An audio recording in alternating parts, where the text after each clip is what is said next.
오늘 함께 나눌 말씀의 제목은 주님의 쓰심에 합당한 그릇입니다.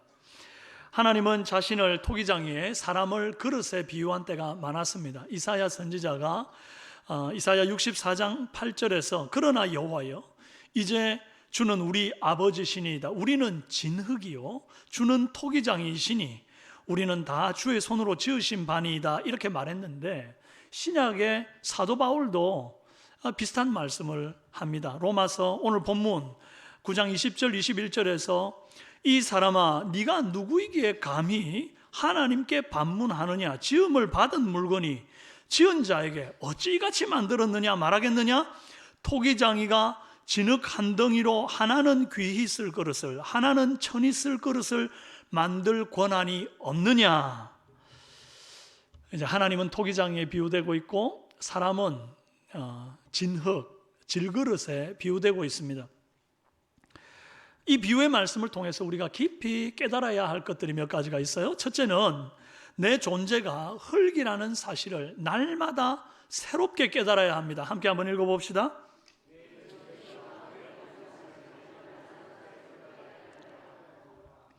사람을 가리켜 만물의 영장이다, 먹이사슬의 최정점에 있다, 이런 식으로 굉장히 크게 대단하게 말을 합니다. 그러나 하나님은 그렇게 말씀하지 않습니다. 창세기 3장 19절 말씀에 너는 흙이니 흙으로 돌아갈지니라 그랬어요. 사람은 흙으로 시작해서 흙으로 끝납니다. 이 흙이 대단한 게 아닙니다. 흙이라는 단어가 히브리어로 아파르라 그럽니다. 이게 티끌, 먼지라는 뜻이에요. 얼마나 하찮습니까? 이렇게 하찮은 티끌 같은 인생을 진흙처럼 뭉쳐 빚으사 그 코에 생기를 불어넣어 생명을 만드셨어요. 그러나 사는 날 동안 대단한 거 하는 것 같아도 결국 그 끝이 티끌로 돌아가는 것이라는 사실을 우리가 꼭 기억해야 됩니다. 왜 내가 매일의 삶에 티끌인 줄로 기억하며 살아야 하는가? 이게 왜 중요한가?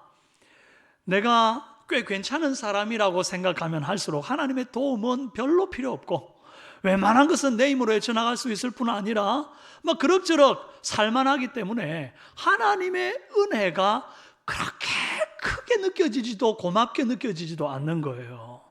마치 골짜기가 깊을수록 산 봉우리가 높게 느껴지는 것과 같습니다. 내가 얼마나 큰 죄악이고 내가 얼마나 티끌 같은 존재인지를 깨달은 사람이야말로 하나님의 크신 은혜가 얼마나 큰지를 느낄 수 있는 것이지요. 나는 한낱 먼지고 티끌인데 그런 나를 위해서 하나님 아들을 보내사 죽으시고 부활하셔서 나를 구원하시고 나를 택해 주님의 소유 삼으시고 주님의 의의 병기로 사용해 주신다 하니 이게 얼마나 감사할 일입니까? 그러니까 여러분 대단한 기도 응답을 받아야 감사한 게 아니고 죽다 살아나야 은혜가 아닙니다. 내가 티끌 같은 존재, 먼지 같은 존재인데 그런 나를 위해 크고 크신 하나님께서 하늘 보좌 버리고 오셔서 나를 붙드시고 구원하신 그 은혜, 그 사랑, 그것만 생각해도 이것이 은혜고 기쁨이에요. 그러니까 매일매일 내가 티끌임을 바르게 묵상할 때 비로소 나의 작음을 묵상할 때 하나님의 크심을 제대로 찬송할 수 있는 것입니다. 오늘 저와 여러분은 그렇게 날마다 나의 작음을 묵상하고 주님의 크심을 찬송하는 은혜 있기를 바랍니다. 둘째로 내가 그릇이라면 무엇을 담을지 바른 결정을 해야 합니다. 읽어봅시다.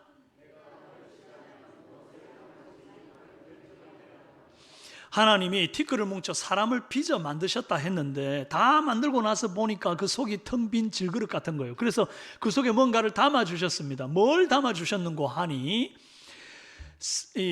주께서 생기를 그 코에 불어넣어 생명이 된지라 그랬거든요. 이 생기, 이게 히브리어로 네샤마라고 하는 단어입니다. 이것이 의미가 어떤 의미인고 하니 바람, 입김, 숨, 영 이런 뜻을 가지고 있어요. 그래서 이제는 빈 질그릇 같은 처음에는 티끌이었는데, 아무것도 아니었는데, 그 하찮은 티끌을 이제 주님께서 빚어 그릇으로 만드시고 거기에 생기를 쫙 불어넣으시니까 이제 장인의 손길이 묻어있는 작품이 되고 하나님과 깊고 사랑하는 관계가 된 겁니다. 그래서 최초 인간 아담과 하와는 하나님의 생기, 이 뇌샤마만으로도 충분히 하나님과 교통하고 행복할 수 있는 아름다운 존재였습니다. 그래서 주님께서 보시기에 심히 아름다웠거든요. 그런데 이 아담과 하와가 범죄하여 타락하고 난 이후로부터는 그 이후의 모든 후손들은 다 이제 뇌샤마만 가지고는 안 되게 됐어요. 계속 죄 짓는데요, 계속 범죄하는데요. 여러분, 하나님이 우리를 거룩하고 깨끗한 형상으로 이렇게 그릇으로 빚어 만드셨는데 그 속에 더러운 것 담고 부정한 것, 죄악된 것 담으면 되겠습니까? 그럼에도 불구하고 우리는 죄악으로 부패하고 더러운 것으로 우리를 물들였습니다.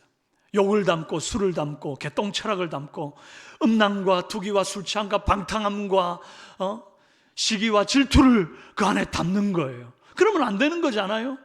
그래서 하나님께서 깨어진 질그릇같이 된 타락한 인간들을 회복시키기 위하여 새롭게 부어주신 것이 또 하나 있는데 그것이 무엇인고 하니 성령이십니다. 예수님이 부활하신 후 제자들에게 요한복음 20장 22절에서 이렇게 말씀하십니다. 그들을 향하여 숨을 내쉬며 이르시되 성령을 받으라. 그러니까 이 예수님이 오셔서 뭘 했냐 하니까 성령을 받으라 이렇게 했는데 그것을 이제 문자로 표기를 해야 되니까 숨을 내쉬며 이르시되 성령을 받으라 했다는 거예요. 예수님이 굳이 그냥 성령 받으라 하면 되는데 왜 이렇게 하셨나요? 처음 구약시대 때 하나님께서 생명으로 만드실 때 그때 생기를 불어넣으실 때 그 코에 불어넣으셨거든요. 그것처럼 이제 신약시대 예수님께서 우리에게 성령을 불어넣으셨다는 거예요. 성령은 헬라어로 푸뉴마라 하고 푸뉴마의 의미는 창세기에 이 네샤마의 의미와 같습니다. 바람, 입김, 숨, 영, 그 의미가 같아요. 그런데 저는 이 의미들 중에서 입김이라고 하는 의미를 제일 사랑합니다. 왠고하니 이 신의 입김이 네샤마 한 번 쓰이고 또 한 번 성령으로 신의 입김이 한 번 더 쓰이는 거예요.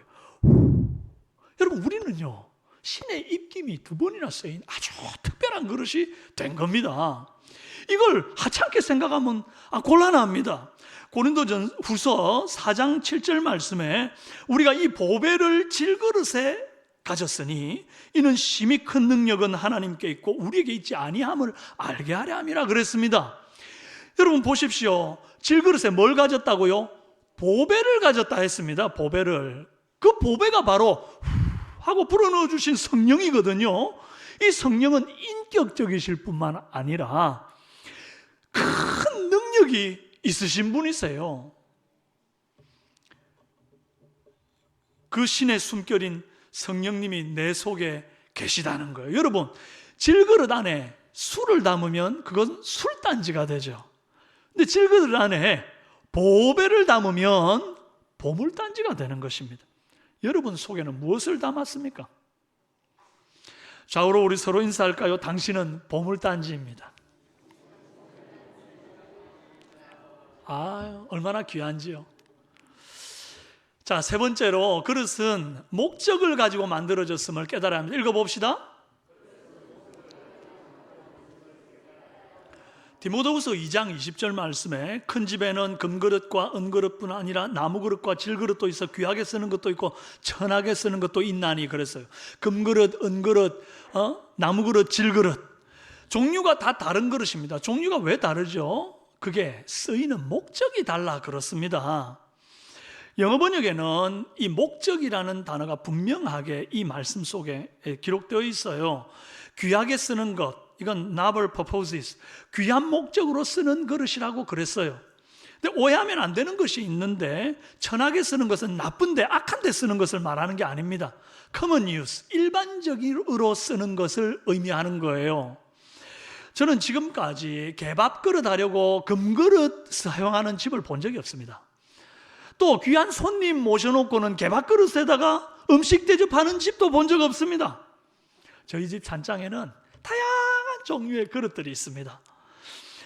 그런데 이제 저희 집 식구들은 이제 뭐 생긴 거는 그냥 그렇습니다만은 그래도 떨어뜨려도 깨지지도 않고 쓰기 편한 코렐 밥그릇에 밥 먹습니다. 그런데 손님이 오면요, 하얀 이 사기 그릇인데 거기에 이렇게 꽃그림도 있고 벌도 한 마리 있고 이제 그런 그릇에다가 담아드려요. 커피도 저희 가족들은 그냥 머그컵, 이게 쓰기가 편하잖아요. 그러니까 우리끼리는 뭐 편하게 머그컵에 먹지만 손님이 오면 잡기도 불편한 앙증맞은 이런 예쁜 하얀 그런 컵에 밑에 받침까지 탁 대가지고 내놓습니다. 사용의 목적이 달라요. 용도가 다르다는 거죠. 비빔밥 하는데 머그컵에다가 비빔밥 해 드시는 분 없잖아요. 그럴 때는 뭐가 귀합니까? 함지박같이 큼지막한 그런 그릇이 귀하잖아요. 금그릇, 은그릇, 나무그릇, 질그릇은 재료와 목적의 차이일 뿐이지 그게 등급의 차이가 아닙니다. 금그릇은 1등급, 은그릇은 2등급, 나무그릇은 3등급, 질그릇은 4등급이라고 한다면 하나님이 사람 만들 때 인간을 차별하여 만들었다는 것밖에 안 되잖아요. 하나님은 공평하신 하나님인데 그럴 수 없거든요. 여러분, 제가 누차 얘기하는데 은 이런 건 우리한테나 귀한 것이지 하나님께는 하나도 귀한 게 아닙니다. 천국 가면 금이 뭐 하는 데 쓰이는 거라 했습니까? 도로 포장하는 데 쓴다니까요. 아스팔트 길 닦는 데 쓰는 거라니까요. 그게 뭐가 귀해요? 여러분 목에 진주 목걸이, 진주 귀걸이 다는 거요. 그거 천국 가면요, 진주문, 그 문짝 재료입니다. 문짝 재료. 그러니까 천국 가면 못 쓸 거니까 여기서 많이 하십시오. 여러분, 이건 다 금이냐 은이냐 이게 뭐 다른 차이가 아니고 등급의 차이가 아니고 사용하고자 하는 목적의 차이일 뿐입니다. 우열의 차이가 아닙니다. 하나님은 저와 여러분 다 다르게 지으셨잖아요. 쌍둥이조차도 심지어 지문이 다른데, 여러분 어떤 분들은 막 키가 늘씬하고 막 얼굴도 잘생기고 막 연예인인가 막 이런 사람이 있고, 어떤 사람은 짜리몽땅하고 막 그냥 생겼구나 이러는 사람도 있단 말이죠. 그런데 그렇다고 해서 하나님이 이 사람은 1등급으로 적고 2등급, 그게 아니라는, 다 존귀함, 심지어 장애인들도요 존귀함, 다 1등급인 거예요. 쓰고자 하는 사명의 용도가 다를 뿐인 겁니다. 사람은 살아야 할 목적이 없다고 느낄 때 삶의 의욕을 상실하고 심하면 자살 충동까지 느낍니다. 그리스 신화의 인물 가운데 시지프스라고 하는 인물이 있습니다. 이 제우스의 이 미움을 받아가지고 형벌을 받는데 아주 영원토록 받는 형벌이에요. 어떤 것인고 하니, 아주 그냥 집채만한 둥근 큰 돌을 등에다가 지고 또 막 밀기도 하고 등에 지기도 하고 이러면서 막 산으로 오릅니다. 높은 산 꼭대기에 오르는데 꼭대기에 딱 올려놓으면 그 형벌이 끝나는 거예요. 그런데 이상하게도 꼭대기에 다다를 때쯤 되면 그게 또 굴러 떨어지는 거예요. 그러면 또 산 밑에서 또 그걸 굴려 올리는 거예요. 죽도록 끌어올려서 또 산 꼭대기에 도달할 때쯤 되면 또 굴러 떨어져요.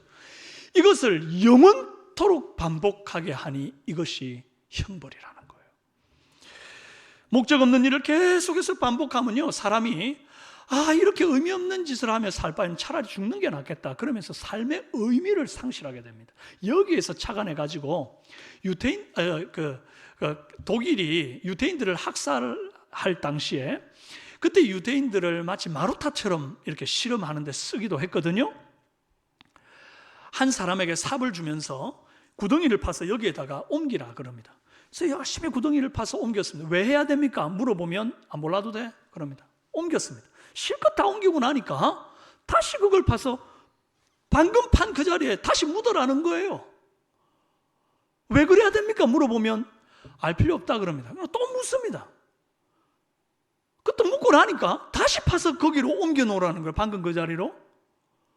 이유를 물어보면 역시 대답 안 해줍니다. 또 파서 옮기고, 옮겨 놓으면 또 다시 갖다 놓으라 그러고, 또 파서 옮기면 또 다시 갖다 놓으라. 이것을 계속 반복합니다. 정말 무목적이고 의미 없는 일들을 계속 반복하게 했더니 이 사람이 결국은 나중에 그 삽으로 자기 목을 쳐서 자살하더라는 겁니다. 여러분, 오늘날 얼마나 많은 사람들이 삶의 목적을 발견하지 못해서 못 죽어 살아가는 인생인지 모릅니다. 인터넷에 아줌마가 올린 글 중에 이런 글이 있습니다. 시지프스의 형벌을 받는 주부라는 글을 올렸길래 이게 뭔가 하고 제가 이제 읽어봤더니 이런 내용이에요. 첫 새벽에 일어나야 하고 남편과 아이들을 직장과 학교에 보내고 나면 집안 청소, 빨래, 음식장만 등의 일을 해야 하며 밤늦게 돌아온 남편과 아이들을 챙기다 보면 밤늦은 시간이 되어버린다. 다음 날에도 그 다음 날에도 같은 일이 반복되다 보니 시지프스의 신세와 다를 바 없다. 가족의 건강과 행복한 가정을 꾸미는 주부의 삶이 어떻게 저주받은 형벌로 해석될 수 있단 말입니까? 혹시 여러분들 나는 지금 그런 형벌을 받으며 살고 이렇게 생각하시는 분 계십니까? 목적 없이 사는 사람들은 그런 생각을 갖습니다. 우리는 삶의 목적을 잃고 방황하는 세상 사람들 같지 아니합니다. 각각 하나님의 목적에 따라 빚어진 그런 그릇이라는 거예요. 우리는 하나님께 꼭 필요한 존재고 쓸모 있는 존재일 뿐 아니라 복음을 땅끝까지 증거할 대위임 명령을 받은 사명의 그릇임을 믿으시기 바랍니다. 자, 넷째로 귀히 쓰인다는 의미를 바로 알라 하는 겁니다. 읽어봅시다. 많은 성도님들이 귀히 쓸 그릇이냐 천히 쓸 그릇이냐 여기에 민감합니다. 그래가지고 기도할 때 보면 하나님, 우리 자녀가 금그릇처럼 귀하게 쓰이게 하옵소서, 머리가 될지언정 꼴이 되지 않게 하옵소서, 이렇게 기도들 많이 합니다. 그런데 조금 전에도 말씀드렸지만 금이라고 귀한 거 아니거든요. 귀하게 쓰이는 그릇은 두 종류입니다. 주님이 쓰시는 주님의 그릇, 이것이 바로 귀하게 쓰이는 그릇이에요. 저는요, 금그릇이든 은그릇이든 나무그릇이든 질그릇이든 상관없습니다. 주님이 쓰시는 주님의 그릇이면 그것으로 족합니다. 아니, 귀히 쓸 그릇도 주님 쓸 거고 천하게 쓸 그릇도 주님 쓸 건데 뭐가 문제입니까? 주님께 쓰임받는 자체로 영광이지. 가미카제라고 들어보셨죠? 자살 폭격기, 일본에. 카미는 신, 하나님을 말하는 일본 말이고, 카제는 바람을 말하는 거예요. 그래서 신풍의 일본식 발음이 카미카제입니다. 세계 제2차 세계대전 당시에 천황의 명을 받들어 가지고 일본의 평균 20세 정도의 젊은 청년들이 자원하여 자살 폭격기 전투기에 한 대씩 이렇게 올라타게 됩니다. 미 군함 한 대를 이제 그 폭격기 한 대가 자살로 이제 터뜨리는 거예요. 그러려고 타는 겁니다. 근데 이 젊은이들이요, 500kg이나 되는 그 폭약을 그 차에다가 싣고는, 비행기에다 싣고는 가는 연료만 있지 오는 연료가 없이 태평양 상공으로 날아가는 거예요. 전투기에 탈 때 굉장히 엄숙한 의식을 하는데, 그게 뭔고 하니 사무라이 칼 한 자루를 천왕이 하사했다면서 그것을 그 조종사들에게 주는 거예요. 그러면 그 사람들은 정말 황송하고 영광스럽게 천왕으로부터 사무라이 칼을 받아서 옆구리에 차고, 그 쓸 데가 없잖아요. 비행기 타서 조종하는데 그 쓸 데가 없잖아요. 그런데도 그걸 탁 영광스럽게 차고요, 그러고 전투기를 운전해서 갔다는 겁니다. 천왕이라 불리는 인간의 쓰임을 받는 것도 영광이라 여기면서 자살 폭격기에 올라타서 어리석고 허무하게 죽어간 그 젊은이가 무려 3,900명이나 되었다는 겁니다. 그러나 저와 여러분은 사람의 손에 쓰이는 것도 아니고 사탄의 손에 쓰이는 것도 아니고 정말 왕 중의 왕이시고 존귀하신 여호와 하나님 손에 들려 쓰임 받는다는데 얼마나 더 영광스럽습니까? 만약 누가 저한테 강 목사님은 금그릇 달랍니까? 은그릇 달랍니까? 나무그릇 달랍니까? 질그릇 달랍니까? 물으면 제가 뭐라고 대답할 것 같습니까? 저는 무조건 쓰된 그릇입니다. 제일 단단하고요, 안 깨지고 이게 녹도 안 쓸고 말이죠. 무엇보다 쓰기가 편합니다. 두루두루 많이 씁니다. 저는 천하게 쓰여도 좋습니다. 주님이 쓰신다는데 어디든 주님께서 편하게 나를 쓰실 수만 있다면 마음껏 쓰실 수 있도록 내어드리고 싶습니다. 저와 여러분도 이런 마음 가지길 원합니다. 하나님, 내가 주님 손에 쓰인다면 그것이 무엇이든가 어떤 하찮은 일이라도 하나님, 내가 영광스럽습니다. 나를 사용해 주십시오. 자, 귀하게 쓰이는 또 하나의 그릇은 깨끗한 그릇입니다. 저는 설거지 안 한 때국물 흐르는 그릇에 밥 담아 먹어본 적이 없습니다. 여러분도 식당 갔는데 이렇게 물컵이 딱 나왔는데 여기 립스틱 자국이 딱 찍혀 있습니다. 그러면 여러분, 아주 특별한 걸 받았네요, 이렇게 받습니까? 뭐라 합니까? 이모님, 좀 바꿔주세요. 그러고는 아주 불쾌한 표정을 드러낼 겁니다. 여러분, 금이면 뭐하고 은이면 뭐합니까? 더러우면 못 씁니다. 오늘 이 로마서를 쓰면서 토기장이와 질그릇의 비유를 들고 있는 사도 바울은 그릇이라고 한다면 어떤 그릇일까요? 사도행전 9장 10절에서 15절을 보면 이제 사울이 아직 변하여 바울 되기 전에 예수님을 이제 많이 핍박하던 자 아닙니까?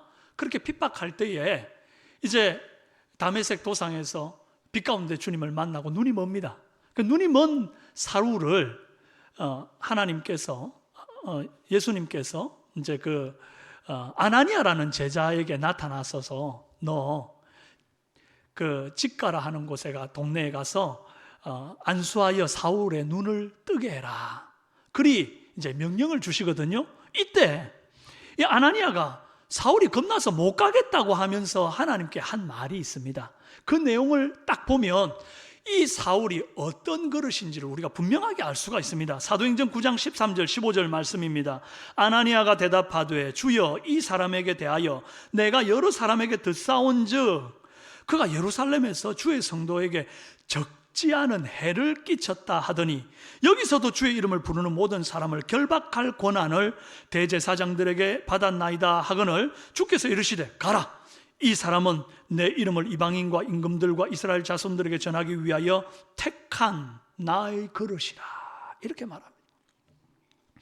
사울이라는 것은 한마디로 스데반의 피를 짜낸 아주 잔인한 그릇입니다. 그런데 그것으로도 부족하다고 더 많은 제자들을 죽여서 피를 받으려고 하는 아주 죄악된 그릇이에요.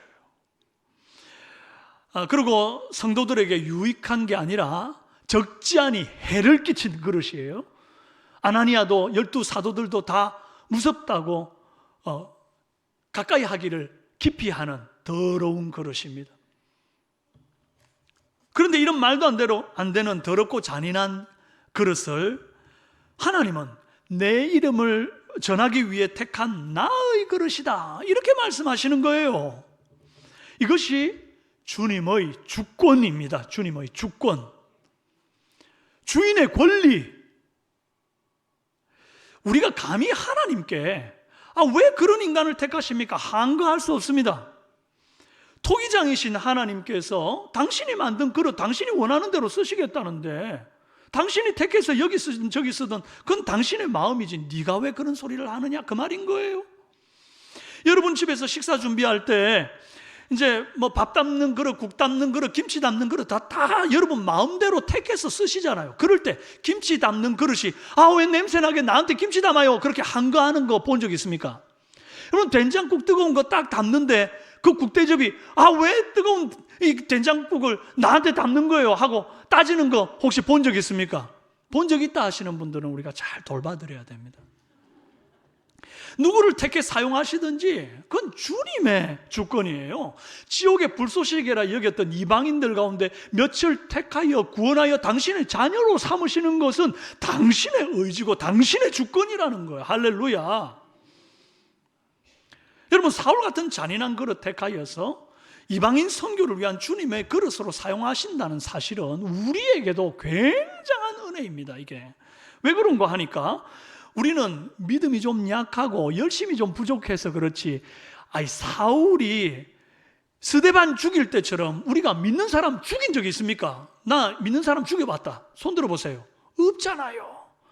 혹시 믿는 가정, 믿음의 가정을 아주 해코지라고 파탄내봤다. 손 들어보세요. 없잖아요. 우리는 적어도 그때의 사울보다는 낫습니다. 앞으로가 문제긴 해요. 앞으로가 사도 바울처럼 되기가 참 어렵지만 어쨌든 회심하기 전에 사울보다는 낫다고요, 우리가. 그런데 그렇게 독한 그릇 사울도 변화시켜서 당신의 택하여 나의 그릇이라고 말씀하시는 분, 우리 하나님이라면 그 하나님께서 저와 여러분쯤은 얼마든지 더 택하여 주님의 그릇으로 왜 못 사용하시겠느냐는 것입니다. 주님이 아무리 미련하고 부족해도 우리를 버리지 않으시고 택하여 주님 사용하는 그릇으로 쓰실 줄로 믿습니다. 우리 좌우로 인사합시다. 사울도 택하신 하나님, 당신도 택하셨습니다.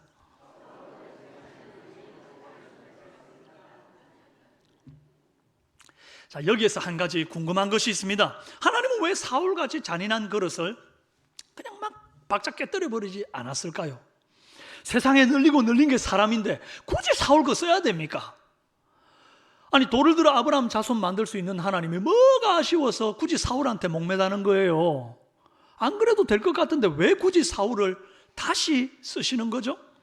로마서 9장 22절에서 23절, 만일 하나님이 그의 진노를 보이시고 그의 능력을 알게 하고자 하사 멸하기로 준비된 진노의 그릇을 오래 참으심으로 관용하시고 또한 영광 받기로 예비하신 바 긍휼의 그릇에 대하여 그 영광의 풍성함을 알게 하시고자 하셨죠. 무슨 말을 할지요? 이게 무슨 말인고 하니, 사울은 맨날 예수님 핍박하고 살기가 등등했던, 그래서 복음을 회방하던 그릇 아닙니까? 그러면 하나님 입장에서 참 밉상 아닙니까? 이건 딱 멸하기로 준비된 진노의 그릇 같아요. 그런데도 주님께서 오래 참으심으로 관용하고 다시 한번 이 사울을 변화시켜 바울 만드실 계획 갖고 주님 그리 손 내미셨다는 거예요. 왜 그렇게 하시는가? 그 이유는 주님이 사울을 택할 때에 하신 말씀 속에 답이 있습니다. 뭐라고 했는가 하니, 내 이름을 전하기 위하여 택한 나의 그릇이다. 나의 그릇이다. 그랬어요. 저는 이 나의 그릇이라는 말이 얼마나 은혜가 되는지 몰라요. 여러분 별로 은혜 안 되는가 본데요. 저는 너무 은혜가 됩니다. 왠고 하니, 이게 이제 내 밥그릇이다 이 말이거든요. 제가 이제 23살 때, 그때부터 총각 시절에 10년간 혼자 살았습니다. 이제 한 3년은 열심히 막 방청소도 하고 깨끗하게 막 밥도 해 먹고 막 그래 잘 삽니다. 근데 한 3년 지나고 나면 많고 귀찮아집니다. 혼자 사는 젊은 총각이 제일 힘든 게 뭔지 아십니까? 혼자 텅 빈 집에 들어가는 거요? 아닙니다. 혼자 밥 먹는 거요? 아닙니다. 설거지입니다. 설거지. 이건 뭐 밥 실컷 다 해먹는 것도 귀찮은 일이지만 열심히 해서 먹었어요. 배가 불러요. 그런데 설거지까지 하려니 이제 많고 귀찮은 거예요. 그러면 이제 싱크대에다 탁탁 쌓아둡니다. 언제까지요? 밥 담아 먹을 그릇 없을 때까지, 국 담아 먹을 그릇 없을 때까지 쌓아둡니다. 그러다가 어느 날, 내가 이 더러운 그릇, 깨뜨려 버려야 되겠다. 그러고는 그걸 다 깨뜨려 버렸을까요? 아닙니다. 왜 안 깨뜨려 버려요? 내 밥그릇인데. 그리고 그거 얼마든지 다시 설거지하면 깨끗하게 사용할 수 있는데요. 여러분, 내 밥그릇 내가 아끼는 거, 이건 너무나 당연한 겁니다. 그것처럼 하나님은 자기가 택한 자기 그릇을 함부로 버리시는 법이 없습니다. 좀 원색적으로 말하자면 저와 여러분은 주님 밥그릇입니다. 아멘? 이게 제 말이 아니에요. 하나님이 하신 말. 오늘 본문에서 24절에 이리 말했습니다. 함께 큰 소리로 읽읍시다. 시작. 이 그릇은 우리니 곧 유대인 중에서뿐 아니라 이방인 중에서도 부르신 자니라. 이 그릇은 누구라고요? 우리니. 우리가 주님 밥그릇이에요. 이방인 중에서 부르신 주님의 밥그릇이에요. 할렐루야. 그러니 주님이 우리를 버리지 않았어요. 우리를 깨뜨리지 않았어요. 사람도 자기 밥그릇 챙기고 보호하듯이, 깨끗하게 닦아 쓰듯이 주님도 주님의 밥그릇 버리지 않고 남에게 빼앗기지도 않습니다. 그건 불가능한 일입니다. 오늘 새벽 본문 로마서 11장 1, 2절 말씀에 이리 말했습니다. 그러므로 내가 말하노니 하나님이 자기 백성을 버리겠느냐? 그럴 수 없느니라. 그럴까 보다. 그러면 어떡하지? 그러면 안 되는데. 아닙니다. 그럴 수 없느니라. 아주 단호하게 현재형으로 막 팍 찍어 말합니다. 미래로도 그런 일은 없습니다. 아니, 하나님이 할 수 없는 게 있대. 하나님이 할 수 없는 거. 아니, 하나님이 할 수 없는 게 어디 있어요? 전능하신 분이 못하는 거 하나가 있어요. 예? 두 개가 있네요. 거짓말 할 수 없느니라. 그 말씀 있죠. 또 하나 할 수 없는 거. 우리를 버릴 수 없는 거예요. 할렐루야. 왜 못 버립니까? 우리가 이미 자기 백성 되었기 때문에. 주님이 우리를 택하는 순간 이제는 자기 백성이 된 거예요. 주님 밥그릇 된 겁니다. 주님 자녀 된 거예요. 여러분 자녀가 속 썩인다고, 밉상짓 한다고 여러분 그 자녀 버립니까? 호적 파버립니까? 그러는 분 아무도 없잖아요. 우리가 하나님과 자녀와 아버지의 관계로 맺어지는 순간 이제는 버릴 수 없느니라. 할렐루야. 그래서 주님은 반드시 우리를 더러워졌어도 다시 깨끗하게 설거지에 쓰십니다. 니느웨 성에 죄악이 가득했을 때 그놈의 더러운 성 그냥 바짝 깨버리면 좋을 텐데 주님 그리하지 않으십니다. 요나서 3장 11절 이 큰 성읍 니느웨에는 좌우를 분별하지 못하는 자가 12만여 명이요 가축도 많이 있나니 내가 어찌 아끼지 아니하겠느냐 하시니라.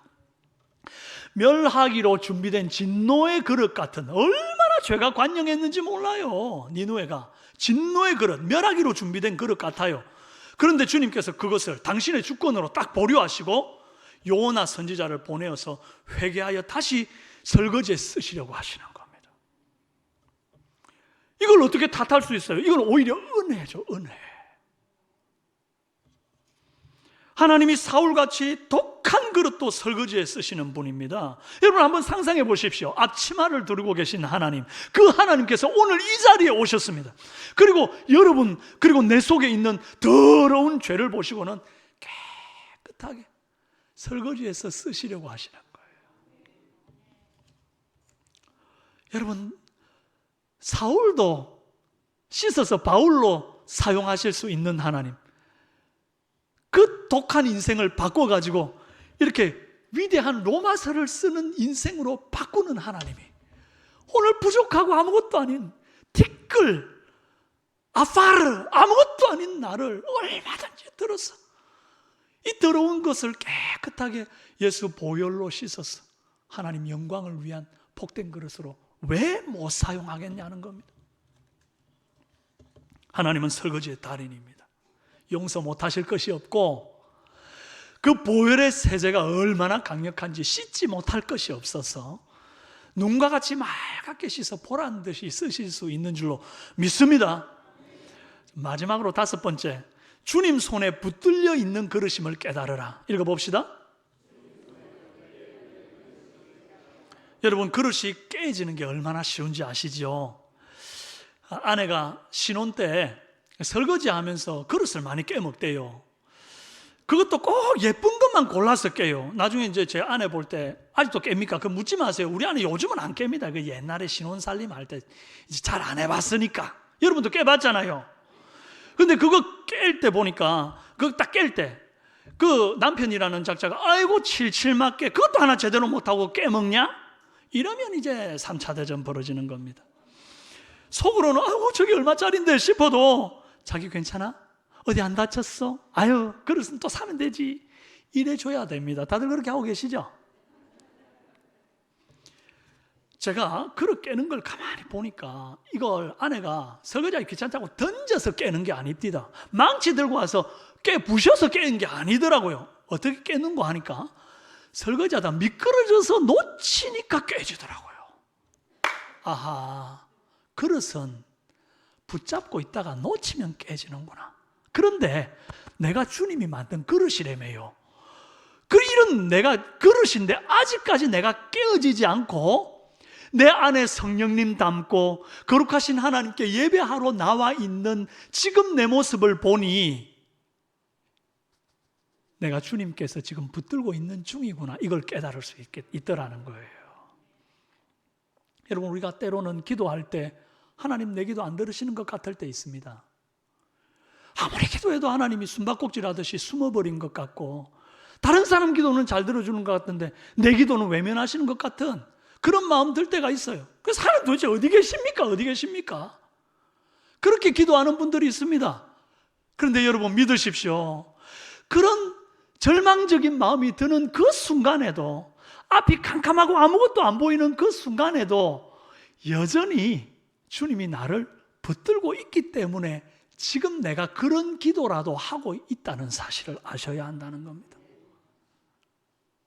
오늘 우리는 위대한 뭐를 해야 하나님이 날 붙잡아 주신 게 아니고, 지금 이 모습 이대로 주님이 날 붙잡아 주셨기에 지금의 내가 있음을 기억하고 감사하는 은혜 있기를 바랍니다. 붙잡고 있던 그 손, 우리 주님 잠깐이라도 한눈 팔거나 조셔가지고 놓는 순간 약하디 약한 저와 여러분은 그냥 팍짝 깨지는 거예요. 사랑하는 여러분, 주님은 저와 여러분이 전혀 느끼지 못하는 순간에도 깨질세라 금갈세라 금이야 오기야 붙들고 계시다는 사실을 믿으시기 바랍니다. 비록 보잘것없는 티끌 아파르로 지어졌지만 여호와의 생기 네샤마와 성령 푸뉴마 두 번의 신의 입김이 확 세인 우리는 무슨 단지다? 보물단지다. 하나님이 우리를 보물단지로 지으셨다. 여러분, 자존감을 높이십시오.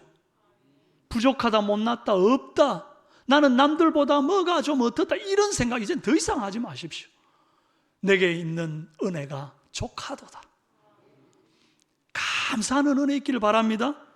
비록 전에는 죄 많고 더러운 그릇이었다 할지라도 이제는 예수 보혈로 깨끗하게 씻어서 예수의 그 보배로운 이름 담아 복음을 증거하는 사명의 그릇으로 바꾸셨습니다.